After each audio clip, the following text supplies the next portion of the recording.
A Democrat murders an extreme MAGA Republican. Mr. Reagan. Central banks are increasing their gold reserves due to concerns over a global financial crisis. Billionaires like Ray Dalio and giant fund management companies like Goldman Sachs are turning to physical assets like gold. And that's not surprising. Historically, gold's biggest rallies happened after the biggest recessions in history. In fact, after the 2007 to 2009 recession, gold prices jumped 50.6%. Think about what that means. Wealth of entire countries are being protected by gold. Wealth of billionaires are being protected by gold. Everyone in the know is using gold to keep their billions safe. And Noble Gold Investments can help you protect your own wealth with gold as well, and it takes less than 5 minutes to set up an account. Noble Gold specializes in storing the value of your wealth through gold IRAs, and so Noble Gold is the natural choice. And they're giving away a beautiful 1/10 ounce gold American Eagle coin with every qualifying IRA or 401k this month.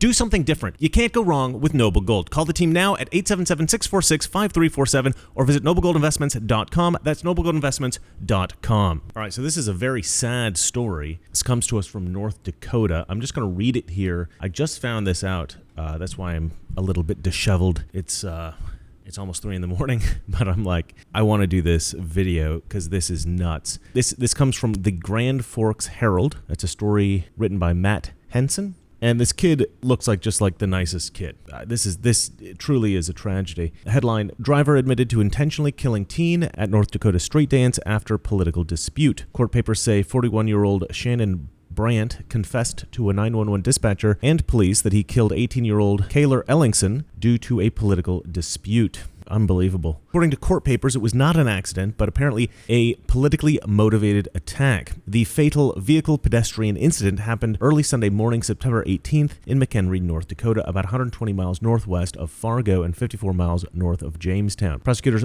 allege moments before he was killed, 18-year-old Kaylor Ellingson called his mom to come rescue him because 41-year-old Shannon Brandt was chasing him in the city of McHenry, where the street dance had just wrapped up. By the time she could get there, her son was dead. Brandt was officially charged Monday with vehicular homicide and leaving the scene of a deadly accident. He was the one that called 911 to report the crash, said North Dakota Highway Patrol Captain Brian Niewind. Court papers show Brandt called 911 around 2:30 a.m. Sunday and told the 911 dispatcher that he had just hit Ellingson, claiming that the teen was part of a Republican extremist group and was calling people to come get Brandt after the political argument. And this is the problem, right? This is the thing that really struck me, and the reason why I wanted to just record this video off the cuff in the middle of the night, right? When I read the article, I just thought this is a direct consequence of the rhetoric coming from the left. This is a direct result of Joe Biden going up and giving speeches and calling Republicans extreme MAGA Republicans. This guy claimed that the teen was part of a Republican extremist group. Look at this kid's picture. Does he look like he's an extremist of any kind? I mean, to me, he just looks like an extremely nice guy. This is the kind of crazy crap that happens when you terrify your voter base and you tell them that the opposition, they're actually domestic terrorists, okay? This kid was obviously not an extremist of any kind. This guy hears Joe Biden say extreme MAGA Republicans, and when he gets into a political altercation, political arguments can get very heated. People get very frustrated. Democrats are on the losing side of almost every issue if you just look at the facts, right? If you just look at the data, if you just look at the evidence, if you just look at the ideas that Democrats have versus Republicans, Democrats lose every time. So you're going to inevitably have situations where on just a interpersonal level, man to man, you're having a debate with somebody.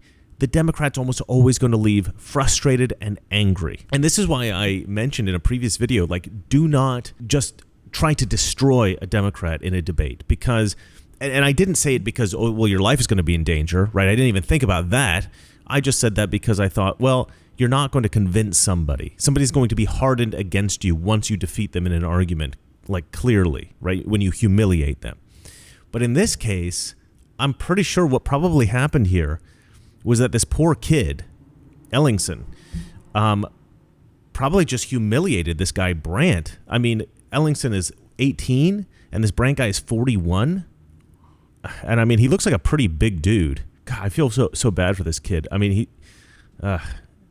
this piece of garbage murders this kid because he's angry about a political debate. This only happens in an America where the two sides have become so unbelievably polarized that, one side thinks that the other side is a group of domestic terrorists, right? And that only happens when you have a president like Joe Biden inciting this kind of violence. And yes, he incited this kind of violence. Democrats claim that Republicans are inciting violence, that Trump incited an insurrection. Take a look at part of Donald Trump's speech that they claimed incited violence on January 6th. We have come to demand that Congress do the right thing and only count the electors who have been lawfully slated. I know that everyone here will soon be marching over to the Capitol building to peacefully and patriotically make your voices heard. Now let's have a look at Joe Biden's rhetoric, which I believe incited this man's violence. The Republican Party today is dominated, driven, and intimidated by Donald Trump and the MAGA Republicans. Donald Trump and the MAGA Republicans represent an extremism that threatens the very foundations of our republic. MAGA Republicans do not respect the Constitution. They do not believe in the rule of law. They do not recognize the will of the people. They refuse to accept the results of a free election. They promote authoritarian leaders, and they fan the flames of political violence that are a threat to our personal rights, to the pursuit of justice, to the rule of law, to the very soul of this country. They embrace anger. They thrive on chaos. They live not in the light of truth, but in the shadow of lies. MAGA Republicans look at America and see carnage and darkness and despair. We here, you've heard it, more and more talk about violence as an acceptable political tool. Trump and the extreme MAGA Republicans quote a clear and present danger to our democracy. Now, which speech do you think more likely actually incited violence? Clearly, Joe Biden's. Clearly, what Joe Biden says has incited this man to violence just because he was angry. He felt justified in killing this kid because Joe Biden said they're extremists. They're extremist MAGA Republicans. F*** you, Joe Biden. I'm going to continue reading here. Ellingson's mom told police that her son called her just before the crash asking if she knew Brandt, which she does, but she does not believe that her son knew him. So what it looks like here is that this guy, somehow he knew who this kid was, or he at least knew who this kid's mom was. And presumably he knows this kid's mom's politics, right? So it looks like maybe there was some kind of history there. I'm not going to speculate about that. Honestly, I don't even think it matters. Maybe there was kind of like a personal dispute or something like that, but that doesn't have anything to do with his killing this woman's son. You don't kill somebody's son because you don't like them, right? That doesn't make any sense. I mean, I suppose if you're a real sadistic son of a bitch, maybe. But at the end of the day, that's the kind of thing that you would see in a movie. In real life, somebody gets mad at somebody doesn't like their politics, you go after them personally. What it sounds like is he had an altercation with this kid. He went after him. He probably mentioned something about knowing this kid's mom. The kid was like, what the hell? Calls his mom, says, can you pick me up? This guy seems to know you. She's like, yeah, I do know him. But the kid apparently did not know him. According to the police, they said, we are still trying to determine what exactly transpired at the time of the crash, and prior to that as well, explained Niewind. Police say Brandt was drunk when he hit and killed Ellingson with his SUV. Well, alcohol does not help anything, does it, folks? We do not know of any witnesses. We're still trying to make attempts to interview potential witnesses from the street dance, people that were present prior to the crash happening, Niewind said. I'm sure people are going to come out and explain what they saw. I'm sure there were other people there. A judge ordered Brandt to be held on $50,000 bail, to which he objected, saying he's not a flight risk. I have a job, a life, a house, and things I don't want to see go by the wayside. Family that are very important to me, Brandt told the judge. Yeah, you just murdered an 18-year-old kid. I'm just happy that this didn't happen in like New York City or something like that, where they don't have any bail anymore. It's just like, whatever. Oh, you killed a kid? Yeah, fine. Just you can get out of here. No, I'm glad this happened somewhere fairly sensible where they can, they actually can hold you. If convicted on the vehicular homicide charge, Brandt would face a minimum of 10 years in prison because of a DUI on his record. An angry alcoholic leftist. Shocking. The maximum for the crime is 20 years. Troopers say as the investigation develops, they could recommend more serious charges. What's kind of shocking to me here is this is a white guy. This is a middle-aged white man. This is not your typical Democrat demographic. But at the end of the day, if you're a middle-aged white man, what are you doing voting Democrat? What are you doing holding, in your mind, Democrat philosophies so strongly that you are willing to debate those policies against somebody and get angry about it? I do know somebody actually who is older than this guy, who is a Democrat and who is a white man. And it just confuses me. It's like the Democrat Party has restructured itself to be a party that is essentially about destroying white men, right? They want to raise you up if you're a woman. They want to raise you up if you're black. They want to raise you up if you're gay, trans, an immigrant, Muslim, whatever. But if you're a straight white Christian man, no. Sorry, you're at the bottom of the pile. We are going to try to destroy you. You can't get a job. Everybody else gets a job in front of you. You cannot succeed in any way whatsoever. You have no rights essentially in America, according to Democrats, if you are a straight white man. If you're a straight white man, why would you ever vote Democrat? This guy's not just voting Democrat. He believes the philosophy so much, he's getting into arguments about it, getting angry with people, and then murdering them. And this guy is clearly either nuts or he has totally been indoctrinated. I mean, it's very straight. We often refer to the Democrat Party as a kind of a cult. And people say that hyperbolically about the Republican Party. And sometimes we say it hyperbolically about the Democrat Party. But in this case, it seems like it's real. I mean, I don't know how somebody could be that passionately a Democrat. You know what it is? This is the same thing as the guy that I know who's an older guy. I think he's in his 60s, actually. And he's a staunch Democrat to the point where he will argue with me, like passionately argue with me. And I think it boils down to just not wanting to believe you're wrong, right? And that may be what happened here. If you voted Democrat your whole life, the Democrat Party has shifted so much and become so radical and so crazy that, like I said, you cannot win an argument against a conservative. So if you're having a debate against somebody, you're going to lose.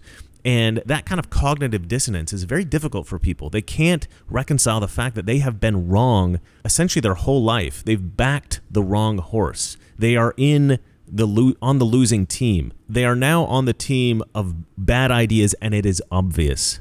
And if somebody puts that in their face, that's going to be very difficult for them to process, to handle, to deal with. So, this is a tragedy. Look, I don't want to belittle this guy's death. I mean, I know turning this into just a political conversation here on this YouTube channel is maybe not the most dignified way to talk about this story, but I do think it's important to look at the kind of rhetoric that we are hearing from politicians and actually look at the consequences of that rhetoric. Because whereas MSNBC and the New York Times and other politicians, Democrat politicians, will tell you that Donald Trump is this, horrible person. He intended for January 6th to become an insurrection. He incited it and all that kind of stuff. They are lying to you. I mean, we all know that they're lying, but it's shameful. It's disgusting that they would do this because they are creating a scenario that could actually exist. And as we see, it has come to pass that this kind of thing can happen. A politician's words can have deadly consequences. But that was not true with Donald Trump. It never was true with Donald Trump. They then tried to turn Biden into Donald Trump, or what they believed Donald Trump to be. They believed Donald Trump to be this evil fascist dictator. They knew Donald Trump was popular. They said, well, let's turn Joe Biden into that fascist dictator that seems to be so popular with the, Donald Trump extreme MAGA Republicans. Maybe people like Biden more, right? But we don't like Donald Trump because he's an extreme fascist dictator or whatever it is you think. We don't see Donald Trump that way, you morons. We see Donald Trump as somebody who actually tells the truth. And that's why we like him. He agrees with us. We don't agree with him. But in the case of Joe Biden, I think maybe what they were constantly warning us about with Donald Trump, that he's encouraging violence and all this kind of stuff, that's what we see actually happened here with Joe Biden. And I think we need to be very aware of the consequences of this kind of rhetoric. And I think Democrats need to know what's happened here and who's responsible, because I do genuinely believe that Joe Biden bears some responsibility for this. Because normally we don't blame politicians for divisive rhetoric or getting people killed, because there are some crazy people out there. But in the case of Joe Biden, the stuff that he said, the way that he was trying to demonize conservatives in that speech, he did make people afraid. He did make Democrats afraid of conservatives. And that's what they've been trying to do slowly over time. But Joe Biden really threw it out there in that speech. And if you look at the language here in this article, They say that on Sunday he told the 911 dispatcher that he just hit Ellingson, claiming the teen was part of a Republican extremist group, and he was calling people to come get Brandt after a political argument. Obviously, this kid wasn't calling people to get Brandt. He was calling his mom to take him home. He was obviously not part of any Republican extremist group. That sounds like rhetoric that we just heard from Joe Biden. And that's why I say that in this particular case, yeah, I do think that we can draw a connection between Joe Biden's rhetoric and this murder right here. All right, well, that's it for me. Let me know what you guys think in the comments below. And remember, it's not that our liberal friends are ignorant. It's just they know so much that is not so. Good night. We're at war with the most dangerous enemy that has ever faced mankind in his long climb from the swamp to the stars.